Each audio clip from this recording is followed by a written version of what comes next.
Hello, good evening. Welcome to Viji and Bharath blog.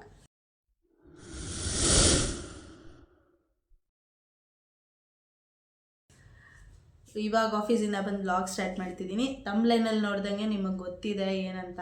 Almost weight loss journey ಏನೆಲ್ಲ help ಆಗುತ್ತೆ ಅನ್ನೋದ್ರ ಬಗ್ಗೆ ವಿಡಿಯೋ ಮಾಡೋಣ ಅಂದ್ಕೊಂಡಿದ್ದೀನಿ. ಒಂದು 5 ಪಾಯಿಂಟ್ಸ್ ಇಟ್ಕೊಂಡು ಡಿಸ್ಕಸ್ ಮಾಡೋಣ ಅಂತ ಇದ್ದೀನಿ. ಸೊ ವೆಯ್ಟ್ ಲಾಸ್ ಅಂದರೆ ಮೇಯ್ನ್ ಎಲ್ಲರೂ ಏನಂದರೆ 2026 ಬರ್ತಾಯಿದೆ, ಸ್ಟಾರ್ಟ್ ಮಾಡೋಣ, ಜನವರಿಯಿಂದ ಸ್ಟಾರ್ಟ್ ಮಾಡೋಣ, ನೆಕ್ಸ್ಟ್ 1ನೇ ತಾರೀಕಿಂದ ಸ್ಟಾರ್ಟ್ ಮಾಡೋಣ ಅಂತ ಎಷ್ಟೊಂದು ಜನ ಮಾಡ್ತೀನಿ ಅಂತ ಸ್ಟಾರ್ಟ್ ಮಾಡ್ತಾರೆ ಮತ್ತು ಹಂಗೆ ಬಿಟ್ಬಿಡ್ತಾರೆ. ಸೊ ನಿಮ್ಗೆ ಅನಿಸಿದ ನೆಕ್ಸ್ಟ್ ಮಿನಿಟಿಂದನೇ ನೀವು ವೆಯ್ಟ್ ಲಾಸ್ ಜರ್ನಿ ಸ್ಟಾರ್ಟ್ ಮಾಡ್ಬೋದು. ನಾನು ಹಂಗೆ ಸ್ಟಾರ್ಟ್ ಮಾಡಿರೋದು. ನಾನು ತುಂಬ ಸಲ ಗಿವ್ ಅಪ್ ಮಾಡಿದ್ದೀನಿ, ಜಿಮ್ಗೂ ಜಾಯ್ನ್ ಆಗಿದ್ದೀನಿ, ಎಲ್ಲ ಮಾಡಿ ತುಂಬ ಸಲ ಗಿವ್ ಅಪ್ ಮಾಡಿದ್ದೀನಿ. ಬಟ್ ಈ ಸಲ ಗಿವ್ ಅಪ್ ಮಾಡಲೇಬಾರ್ದು ಅಂತ ಕಂಟಿನ್ಯೂ ಮಾಡ್ತಾಯಿದ್ದೀನಿ. ನಾನು almost weight loss journey start ಮಾಡಿ 3 ಮಂತ್ಸ್ ಆಗ್ತಾಯಿದೆ. ಅಕ್ಟೋಬರ್ 12 ನಾನು ವೆಯ್ಟ್ ಲಾಸ್ ಜರ್ನಿ ಸ್ಟಾರ್ಟ್ ಮಾಡಿರೋದು. ಸೊ 3 ಮಂತ್ಸ್ ಆಯಿತು ನೆನ್ನೆಗೆ. ಇಟ್ಸ್ ಆಲ್ಮೋಸ್ಟ್ ರಿಸಲ್ಟ್ ನೋಡಿದ್ರೆ ನನಗೆ ವಾವ್ ಅನಿಸುತ್ತೆ. ಯಾಕಂದರೆ ಎಲ್ಲನೂ ಆ್ಯಸ್ ಎ ಮದರ್ ಆಗಿ ಇಷ್ಟು ಮಾಡೋದು ನನಗೆ ಪರ್ಸ್ನಲಿ ನಂಗೆ ಬಿಗ್ ಅಚೀವ್ಮೆಂಟ್ ಅಂತಲೇ ಅನಿಸ್ತು. ನಿಮಗೆ ಗೊತ್ತಿರುತ್ತೆ, ನೀವೇನಾದರೂ ವರ್ಕಿಂಗ್ ಮದರ್ ಆಗಿದ್ದರೆ ಎಷ್ಟೊಂದು ಕಷ್ಟ ಮಗುನ ಮೇಂಟೈನ್ ಮಾಡೋದು, ಮನೇಲಿ ಅಡುಗೆ ಮಾಡೋದು, ಸೊ ಎಲ್ಲನೂ ಆಫೀಸ್ ಸ್ಟ್ರೆಸ್ ಎಲ್ಲ ಇರುತ್ತಲ್ವಾ. ಸೊ ಹಂಗಾಗಿ ನಾವು ಅಂದ್ಕೊಂಡ್ರೆ ಏನು ಬೇಕೋ ಮಾಡ್ಬೋದು. ಅದೊಂದು ಮೈಂಡಲ್ಲಿ ಇಟ್ಕೊಂಡು ಸ್ಟಾರ್ಟ್ ಮಾಡಿ. ಇನ್ಸ್ಪೈರ್ ಆದರೆ ಈ ವಿಡಿಯೋಯಿಂದ ಇವತ್ತಿಂದನೇ ಈಗಲಿಂದನೇ ಸ್ಟಾರ್ಟ್ ಮಾಡಿ. ಸೊ ಒಂದು 5 ಪಾಯಿಂಟ್ಸ್ ಬಗ್ಗೆ ಡಿಸ್ಕಸ್ ಮಾಡೋಣ. ಫಸ್ಟು ಪಾಯಿಂಟ್ ಏನಂದರೆ, ನೀವು ಮೇಯ್ನ್ಲಿ ನೀವು ವೆಯ್ಟ್ ಲಾಸ್ ಜರ್ನಿ ಸ್ಟಾರ್ಟ್ ಮಾಡಬೇಕು ಅಂದ್ಕೊತೀರ. ಸೊ ಮನೇಲಿ ಏನೆಲ್ಲ ಪ್ಲ್ಯಾನ್, 1 ವೀಕಿಗೆ ಏನೆಲ್ಲ ಅಡುಗೆ ಮಾಡಬೇಕು ಅನ್ನೋದನ್ನು ನೀವು ಪ್ಲ್ಯಾನ್ ಮಾಡ್ಕೊಳ್ಳಿ. ಆ್ಯಕ್ಚುಲಿ ನನಗೂ ಇದೇ ಹೆಲ್ಪ್ ಆಗಿದ್ದು. ನಾನೇನು ಮಾಡ್ತಿದ್ದೆ ಅಂದರೆ, ಗಿವ್ ಅಪ್ ಮಾಡಿದಾಗ ನನಗೇನಾಗ್ತಿತ್ತು ಅಂದರೆ, ನಾನು ಪ್ಲ್ಯಾನ್ ಮಾಡ್ತಿದ್ದೆ, ಮನೇಲಿ ಏನಿದೆ ಅದರಲ್ಲಿ ಮಾಡಿಬಿಡ್ತಾಯಿದ್ದೆ, ಆಮೇಲೆ ಏನಿದೆ ಅದೇ ಅಡ್ಜಸ್ಟ್ ಮಾಡಿಬಿಡೋದು, ಆ ಥರ ಮಾಡ್ತಾಯಿದ್ದೆ. ವಿತೌಟ್ ಪ್ಲ್ಯಾನ್ ಮಾಡಿದ್ರೆ ಇದೆಲ್ಲ ಎಡವಟ್ಟಾಗುತ್ತೆ. ಸೊ ಹಂಗಾಗಿ ನಾವು ಕ್ವಿಟ್ ಮಾಡಿಬಿಡ್ತೀವಿ. ಅದೊಂದು ರೀಸನ್.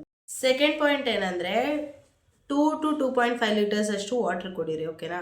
ಸೊ ಅದು ನಿಮ್ಗೆ ತುಂಬ ಹೆಲ್ಪ್ ಆಗುತ್ತೆ.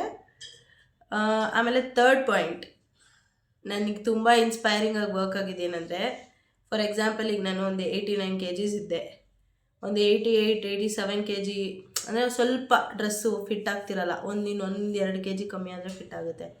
ಆ ಥರ ಡ್ರೆಸ್ನ ಎತ್ತಿಟ್ಕೊತಾ ಇದ್ದೆ. ಸೊ ಆ ಥರ ಬಟ್ಟೆ ಎತ್ತಿಟ್ಕೊಂಡು 1 ಮಂತ್ ಟಾರ್ಗೆಟ್ ಇಡ್ತಾಯಿದ್ದೆ. ಇನ್ನು 1 ಮಂತಲ್ಲಿ ನಾನು 1 or 2 kgs ಕಮ್ಮಿಯಾಗಿ ಈ ಬಟ್ಟೆಗೆ ಫಿಟ್ ಆಗಬೇಕು ಅಂತ. ನನಗೆ ತುಂಬ ವರ್ಕ್ ಆಗಿದೆ. So I am happy for it. ಅದಕ್ಕೆ ನಿಮ್ಮ ಹತ್ರನೂ ಶೇರ್ ಮಾಡ್ತಾಯಿದ್ದೀನಿ. ಸೊ 4ನೇ ಪಾಯಿಂಟ್ ಏನಂದರೆ, walking is must and should. ನೀವೇನಾದರೂ ಎಕ್ಸ್ಟ್ರಾ ತಿಂದಿರ್ಬೋದು. ಫಾರ್ ಎಕ್ಸಾಂಪಲ್ ಈಗ ಏನೋ ತಿನ್ನಬಾರ್ದು, ಡಯಟ್ ಮಾಡ್ತಿದ್ದೀನಿ ಆ ಥರ ಅಂದ್ಕೊಂಡಿರ್ತೀರ, ತಿನ್ಬಿಟ್ಟಿರ್ತೀರ. ಬಟ್ ಸ್ಟಿಲ್ ನೀವು ವಾಕಿಂಗ್ ಮಾಡಲೇಬೇಕು. ವಾಕಿಂಗ್ ಅಂತೂ ಮಿಸ್ ಮಾಡೋಂಗಿಲ್ಲ. ವೀಕ್ಲಿ ಒನ್ಸ್ ಮಾತ್ರ ರೆಸ್ಟ್ ಮಾಡಬೇಕು, ಓಕೆನಾ? ಸೊ ಅದೊಂದು. ಸೊ ಲಾಸ್ಟ್ ಪಾಯಿಂಟ್ ಅಂದರೆ 5th ಪಾಯಿಂಟ್ ಏನಂದರೆ, ಮನೇಲಿ ಯಾವುದೂ ಜಂಕ್ ಫುಡ್ಸ್ ತರಬಾರ್ದು. ಫಾರ್ ಎಕ್ಸಾಂಪಲ್ ಬಿಸ್ಕೆಟ್ಸ್, ಚಾಕ್ಲೇಟ್ ಮಕ್ಳಿಗಂತನೂ ತರಬಾರ್ದು. ಹೆಲ್ದಿ ಸ್ನ್ಯಾಕ್ಸ್ ಮಾಡಿ ಇಟ್ಕೊಳ್ಳಿ. ಇನ್ ಕೇಸ್ ನಿಮ್ಗೆ ಏನಾರ ಶುಗರ್ ಕ್ರೇವಿಂಗ್ಸ್ ಇದ್ದರೆ ಎಲ್ಲ ಮನೇಲೇ ಹೆಲ್ದಿಯಾಗಿ ನೀವೇ ಪ್ಲ್ಯಾನ್ ಮಾಡಿ ಇಟ್ಕೋಬೇಕು. ಸೊ ಇದರಿಂದ ನಂಗೆ ತುಂಬ ಹೆಲ್ಪ್ ಆಗಿದೆ. ನನಗೆ ಏನಾರ ಕ್ರೇವಿಂಗ್ಸ್ ಆದ್ರೂ ಮನೇಲಿ ಏನೂ ಇಲ್ಲದೆ ಇರೋದ್ರ ಕಾರಣ ನಾನೇನು ತಿನ್ನಲ್ಲ. ನಾನು ಯೂಶ್ವಲಿ ನನ್ನ ಮಗಂಗಂತ ಒಂದು ಸ್ವಲ್ಪ ಸ್ನ್ಯಾಕ್ಸ್ ಮಾಡ್ತೀನಿ. ಮಕಾನ ಮತ್ತು ಲಡ್ಡು, ಜಾಗಿರಿ ಎಲ್ಲ ಯೂಸ್ ಮಾಡಿ ಅದೆಲ್ಲ ಮಾಡ್ತೀನಿ. ಸೊ ಡೇಟ್ಸ್ ಇರುತ್ತೆ. ಇನ್ ಕೇಸ್ ನಂಗೆ ತುಂಬ ಸ್ವೀಟ್ ಕ್ರೇವಿಂಗ್ ಆದಾಗ ಡೇಟ್ಸ್ ತಿನ್ಬೋದು. ಸೊ ಅದು ಒಂದು ಮೇಯ್ನ್ ಇಂಪಾರ್ಟೆಂಟ್. ಮನೇಲಿ ಏನೇ ಜಂಕ್ ಫುಡ್ಡು ತಂದಿಟ್ಕೋಬೇಡಿ. ಫಾರ್ ಎಕ್ಸಾಂಪಲ್ ನೀವು ಅಬ್ಸರ್ವ್ ಮಾಡಿದ್ದೀರಾ, 1 ಬಿಸ್ಕೆಟ್ ತಿಂದರೆ ನೀವು ಮತ್ತೆ ಇನ್ನೊಂದು ತಿಂತೀರಾ. ಸೊ ಶುಗರ್ ಸ್ಪೈಕ್ ಆಗುತ್ತೆ. ಹಂಗಾಗಿ ಕ್ರೇವಿಂಗ್ಸ್ ಕಂಟ್ರೋಲ್ ಮಾಡೋಕ್ಕಾಗಲ್ಲ. ಸೊ ಇದೆಲ್ಲನೂ ಫಾಲೋ ಮಾಡಿದ್ರೆ ಡೆಫಿನೆಟ್ಲಿ ವೆಯ್ಟ್ ಲಾಸ್ ಆಗುತ್ತೆ. ಬಟ್ ನಿಧಾನ ಸ್ಲೋ ಆಗುತ್ತೆ, ಬಟ್ ಡೆಫಿನೆಟಾಗಿ ಆಗುತ್ತೆ. ಸೊ ಎಲ್ಲ ಪಾಯಿಂಟ್ಸಿಂದ ನಿಮ್ಗೆ ಹೆಲ್ಪ್ ಆಗುತ್ತೆ ಅಂದ್ಕೊಂಡಿದ್ದೀನಿ. ಇನ್ನೇನಾದರೂ ಮಿಸ್ ಮಾಡಿದರೆ, ನನ್ನ ಕಡೆಯಿಂದ ಏನಾರ ಮಿಸ್ಟೇಕ್ ಆಗಿದ್ದರೆ ಪ್ಲೀಸ್ ಇಗ್ನೋರ್ ಮಾಡಿ ಅದನ್ನು. ಯಾಕಂದರೆ ನಾನು ಇವಾಗ ವಿಡಿಯೋ ಸ್ಟಾರ್ಟ್ ಮಾಡ್ತಾ ಇರೋದು. ಸೊ ಇಲ್ಲಿಗೆ ನಾನು ಬ್ಲಾಗ್ನ ಎಂಡ್ ಮಾಡ್ತಿದ್ದೀನಿ. Thank you so much. Subscribe ಮಾಡ್ಕೊಳ್ಳಿ, ಲೈಕ್ ಮಾಡಿ, ಬೆಲ್ ಬಟನ್ ಕ್ಲಿಕ್ ಮಾಡ್ಕೊಳ್ಳಿ ಫಾರ್ ನೆಕ್ಸ್ಟ್ ವೀಡಿಯೋಸ್ಗೆ. Thank you.